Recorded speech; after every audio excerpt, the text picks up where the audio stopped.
Okay, we are now at the lesson 5 of our last module for this term, which talks about, or we should be talking about the digital literacy skills in the 21st century. So I know some of you are already familiar with these skills since when you were in senior high school, you have this subject 21st century skills, and included there is the digital literacy skills. Okay. So 21st century has redefined digital literacy. It has broadened its perspective to include other aspects of the 21st century context. So yung tinatawag natin digital literacy ay meron tayong cyber literacy or digital literacy, the media literacy, the arts and creativity literacy, financial literacy, and multicultural literacy or global understanding. So this lesson will focus on digital skills and digital literacy as response to the 21st century developments. Okay. So the millennial students, sino yung kayo yon, are generally tech savvy. Digital natives, they practically know how to go about a tablet, an iPad, smartphones, or laptops even or better than anyone else. This suggests their digital skills. Pero nowadays, 'di ba, as you can observe in your home, at your home, that your younger siblings are more digital or tech savvy sa mga oldies kasi, 'di ba? The old generations prefer uh, the old way of communication or the old way of learning. So sa mga bata ngayon, kapag may gadget na sila, they can learn faster. At very open sila sa mga ganun. Mas gusto nila yung ganung mga gamit na with the touch of their hands na mamanipulate nila yung object. However, are all students digital literates? So, yung knowledge lang ba natin on how to use this technology, these modern technologies, yun ba ang magiging basehan lang natin para matawag na literate tayo? So, thinking on how to use the digital tools, accessing information, and exhibiting ways of working in a global competitive context, together with skills in living in the 21st century refer to digital literacies. So yun, hindi lang yung paggamit ng digital tools but also on how we access information and exhibit ways of working in a global competitive context.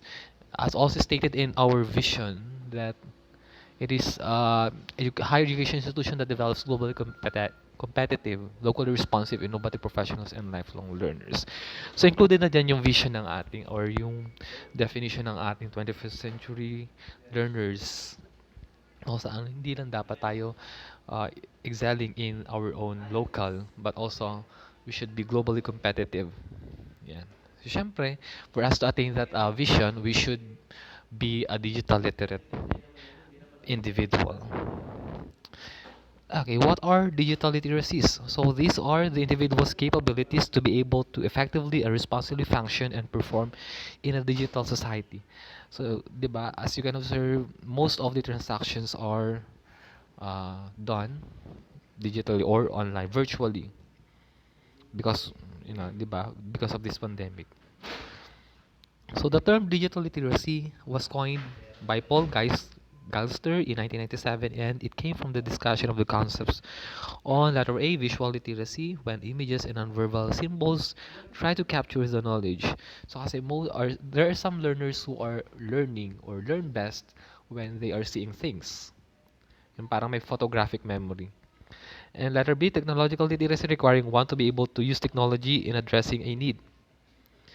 And letter C, computer literacy, which in the 1980s started to become a household item manipulated to achieve one's target. And information literacy, which refers to finding, evaluating, using, and sharing information. So, madidiscuss natin yan more comprehensively in the succeeding picture. In the teaching and learning context, digital literacy is an important competence. In school, it has become a buzzword which refers to the ability to access, process, understand, utilize, create media and content using information technologies in the internet, according to, say, 2012. So, what are the digital literacies? So, first, So we have media literacy. It is one's ability to critically read information or content and utilize multimedia in creatively producing communications. So pag media literacy, ito yung literacy natin na kung saan pag nakabasa tayo or nakapanood tayo ng balita, hindi agad-agad tayo naniniwala kasi we believe on yung hindi dapat agad-agad paniniwala ang balita hangga't wala siyang reliable source or wala siyang reliable na evidence, wala siyang concrete evidence. So sa media literacy, hindi tayo basta-basta nagpapadala na dahil ganito ang binalita sa TV, yun agad yung nangyari. So we are able to critically read information and content and utilize media and creatively producing communication. So dito na rin yung pumapasok yung mga nagvo-vlog na kung saan they are explaining their sides on a certain news, for example. Yun. Yung nag-create na sila ng communication na kung saan they want their viewers to know that a certain fact or news is not correct. So next, we have information literacy. So yun pag media literacy, nakikritik mo yung yung mga nababasa mo, mga napapanood mo. And as well as you utilize media, multimedia. Pag sinabi multimedia, not only the computers but also the other media that are being used in communication. So next we have information literacy. It is locating information from the web and interpreting while evaluating its validity in order that it can be shared. So yun, aside from media literacy, na konektado na dito yung information literacy kasi without information literacy, we cannot be able to identify which information from the web are correct and wrong. So, sa information literacy, kaya nga 'di ba, when we have this face to face or even in the online class, whenever we are asking you to search for the information, we are encouraging you to cite as many references as you have since the more the references you have, the more valid the information is. Kasi hindi dapat tayo nagre-rely lang sa isang source. Kasi that source may not be reliable and that source may be editable like the Wikipedia that I have told you last meeting. Kailangan we should be vigilant in terms of reading information, locating information from the web. Alamin natin yung mga reliable na resources. Okay, next we have ICT literacy. From the word ICT, we have information communication and technology literacy.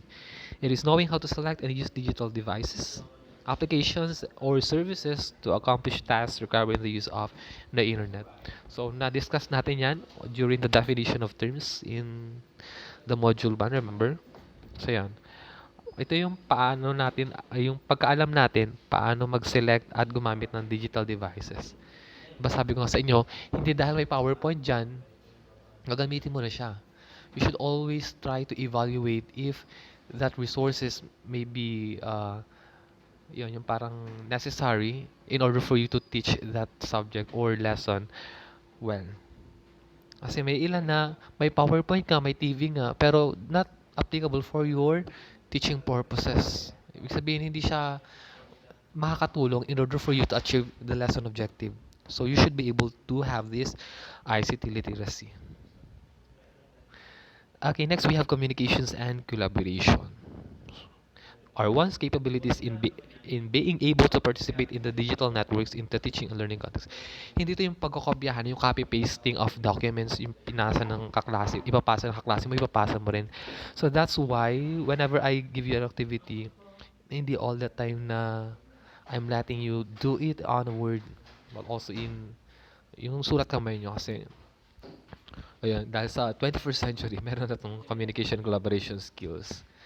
Pero we should take this or we should consider this skill or literacy as the one that yung ginagamit natin online, di ba? I discussed to you the online collaborative tools na kung saan you can discuss there what you are going to do with your activities when it is grouped or individual. Pero mostly kasi ang activity di ba binigay sa inyo is or are group.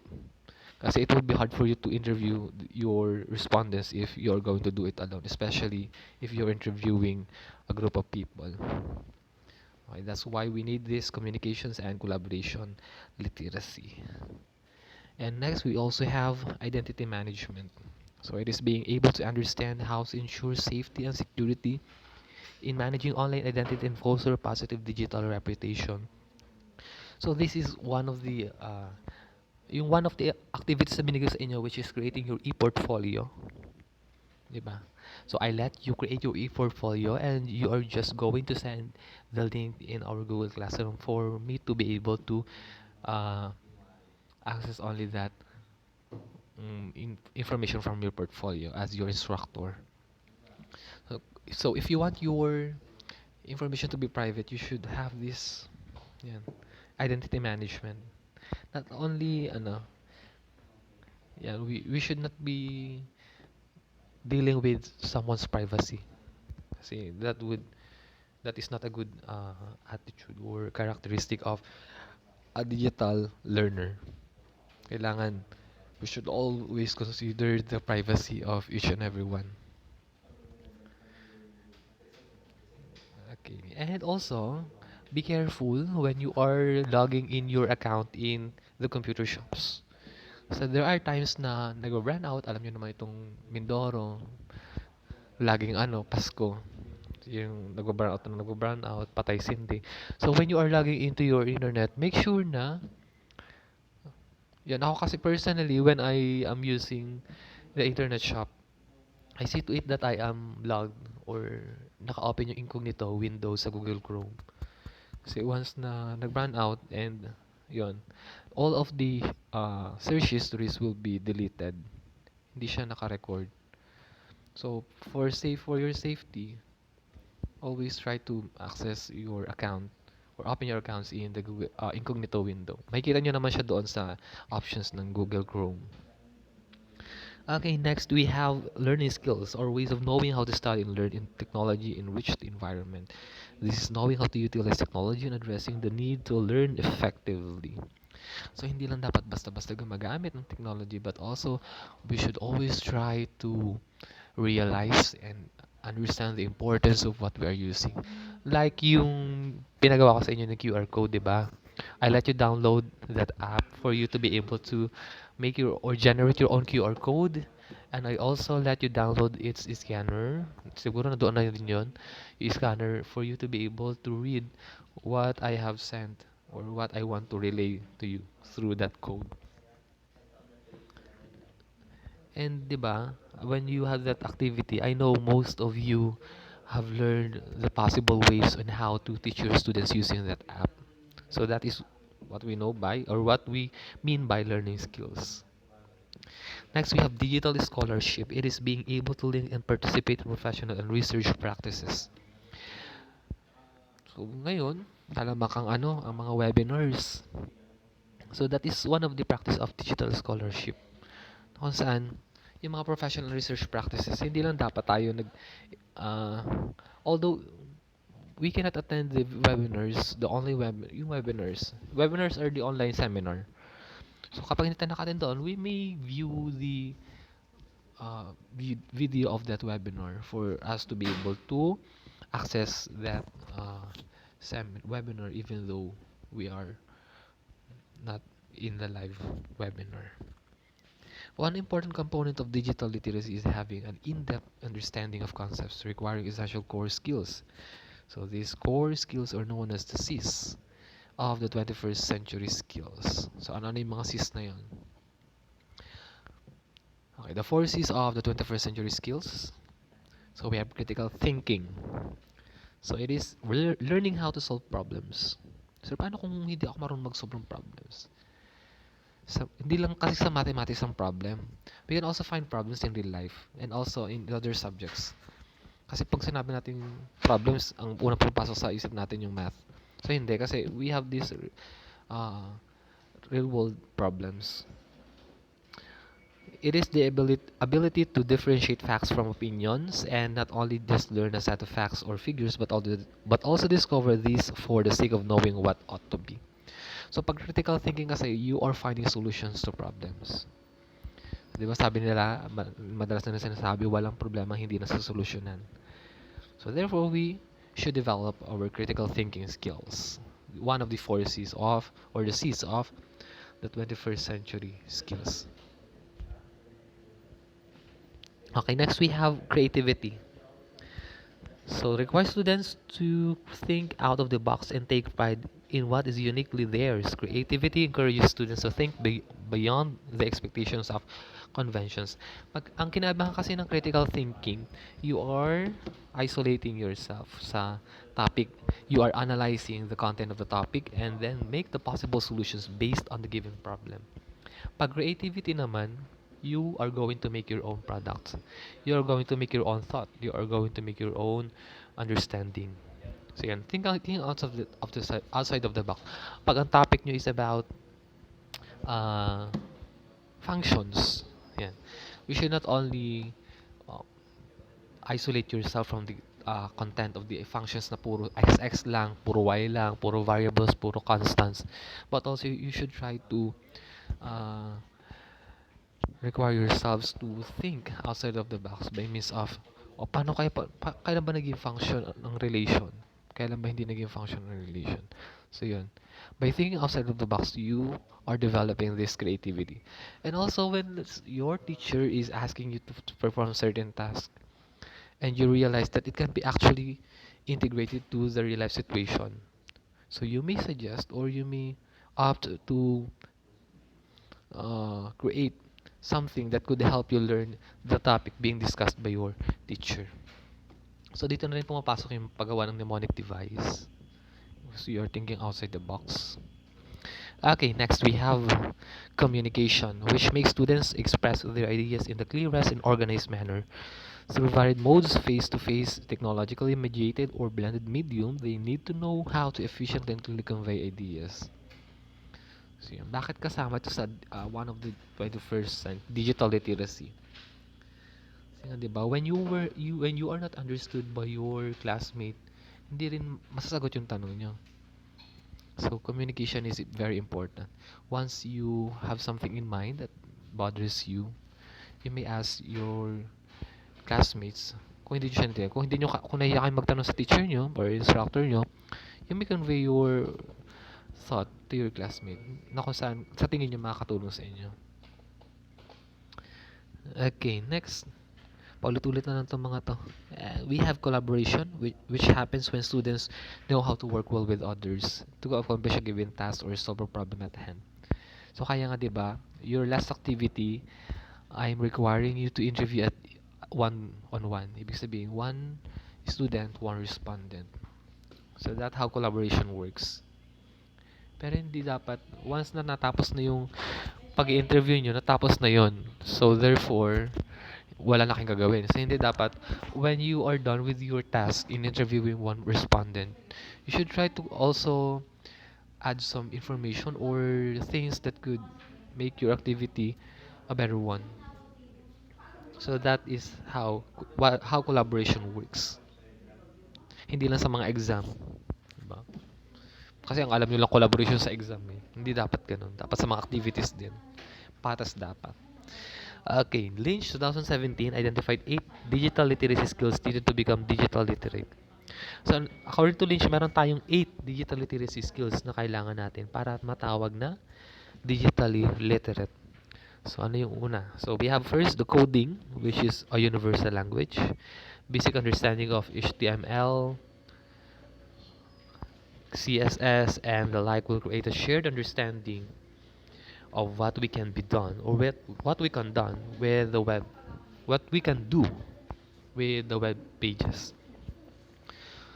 So yun. Pero it's tinuro ko naman sa inyo on how to create your e-portfolio. So that is actually one of the coding practice.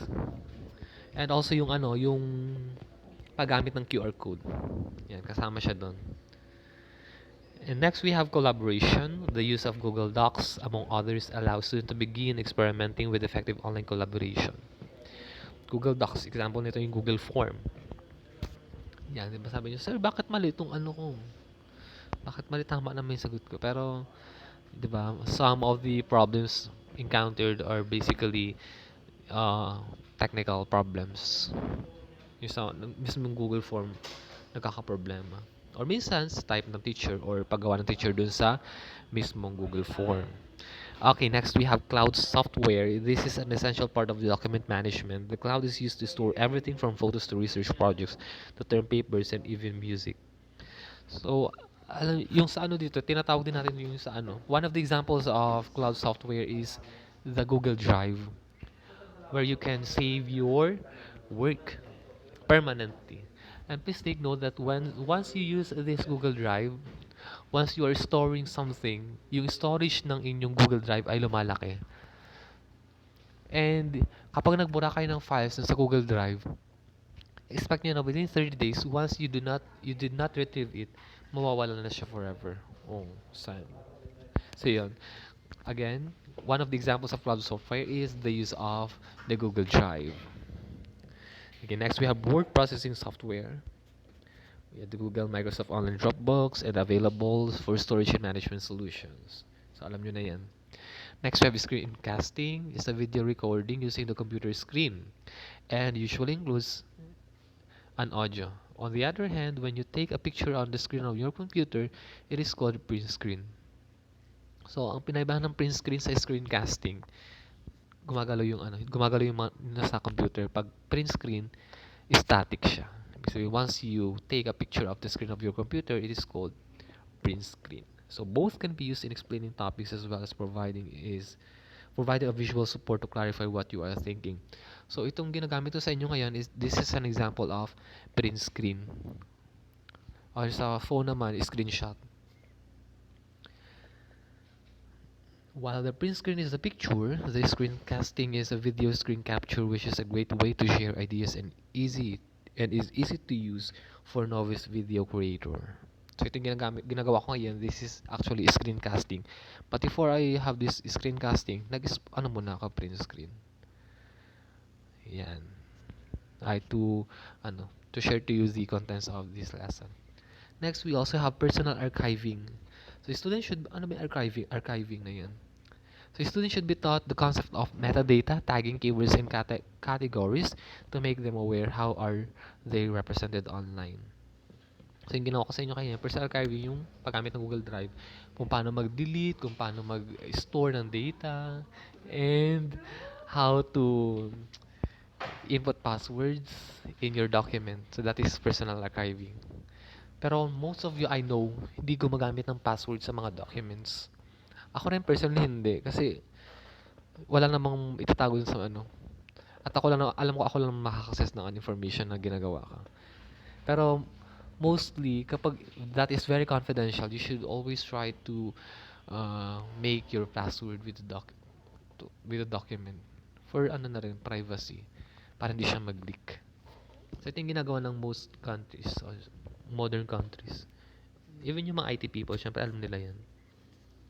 Next, we have information evaluation. Critical thinking to weed out fake news is a crucial 21st century skill. So, yun nga. Diba? May nabasa lang tayo na post na ganito, naniniwala na agad tayo, nag-share agad tayo ng post. Hindi mo natin tinignan yung side ng pinost ng share post natin. So, pag information evaluation, we are able to evaluate the information that we have accessed. Reliable ba tong source na to? Reliable ba information na search ko? So yun, that is information evaluation. So the use of tools and skills needed to process information are very much needed. Okay, next we have the use of social media. So alam natin na social media serves different purposes depending on the use. So the technology and the need. For example, students should realize that Twitter can be useful for staying current on the latest news. Not only in the Twitter, but also we have this kahit sa Google, 'di ba? Google News meron 'yan. Sa lahat ng site meron. Kasi mostly ang updated ng mga balita is 'yan sa mga Twitter. Siyempre sa Google News din meron. But you should always see or evaluate nga yung information na na-view nyo. Na hindi lahat na nakita nyo sa internet ay tama.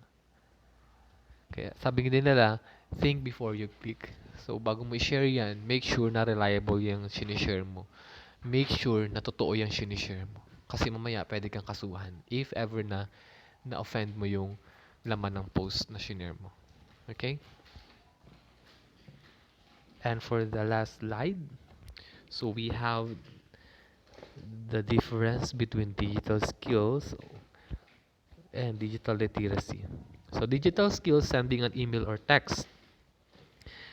Pag digital literacy, evaluate the appropriate digital channel for online communication with peers, teachers, and parents. So, kasi pag digital skills, yung kakayahan natin gawin. Pag digital literacy, yung alam natin gawin. Okay, magkaiba yun. Iba yung kakayahan sa alam gawin.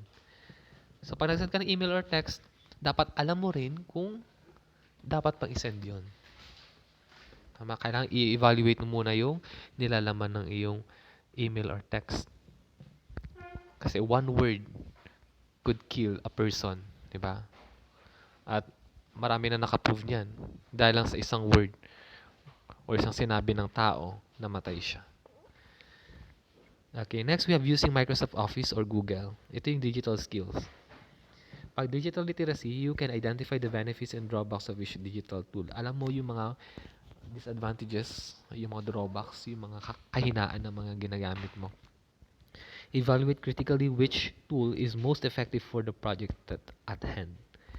So, although available at hand yung alam naman natin na available at hand yung Microsoft Office and the Google, dapat alam din natin kung paano evaluate critically yung mga gagamitin natin sa ating mga tasks na binibigay sa atin. And next, we have digital skills that we think posting to Facebook, uploading a video to YouTube, or posting a photo to Instagram. So again, hindi basta-basta dapat nag-upload, nag-share ng post. But we should also have this digital literacy that we should be able to navigate the social media safely to protect oneself. Identify hate propaganda and fake news. Yan. Wag basta-basta mag-share. Dahil natuwa kayo, dahil na-amaze kayo sa balita, share agad. So, hindi kailangan i-evaluate nyo muna kung reliable ba yung source, kung legit ba. Yan, legit pa yung pinag-unan. Kaya i-search mo rin. Pero, mostly kasi ang tendency natin once na nakita ng ganung mga balita na very new to us, sinishare agad natin without even evaluating kung totoo yung validity behind that news. And next, we have researching from the World Wide Web. Yan. Kasi di ba, World Wide Web is free as long as you have the internet. Sabi ko sa inyo last time.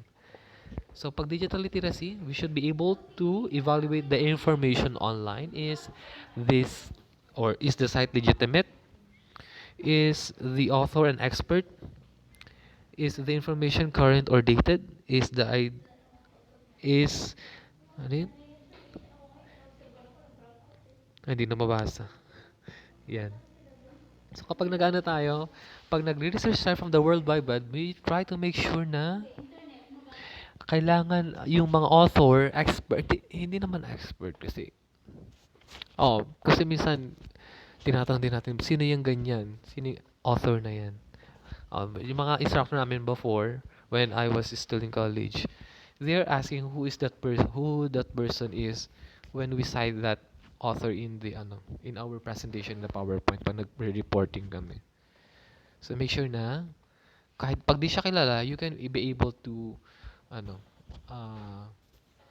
introduce that author if he or she is an expert.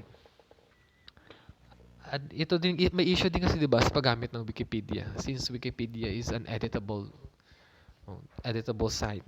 Gaya na nasabi ko sa inyo last meeting. Kung saan it can be edited by many authors. So make sure na although you have searched the Wikipedia, try to access the other site pa regarding that information that you have gotten from the Wikipedia. Kasi hindi lahat ng nakalagay sa Wikipedia ay tama. Pero practice natin dahil sa Wikipedia, napakaano kasi ng Wikipedia, yung pag-present niya ng information, maintindihan mo agad. Kasi nga editable siya. So always try to check the validity or legitimacy of that website or that information from the Wikipedia that you have accessed. Okay, so that's all for the 21st century digital literacy skills and literacy. So, God bless on your midterm exam. Stay at home, stay safe, everyone. God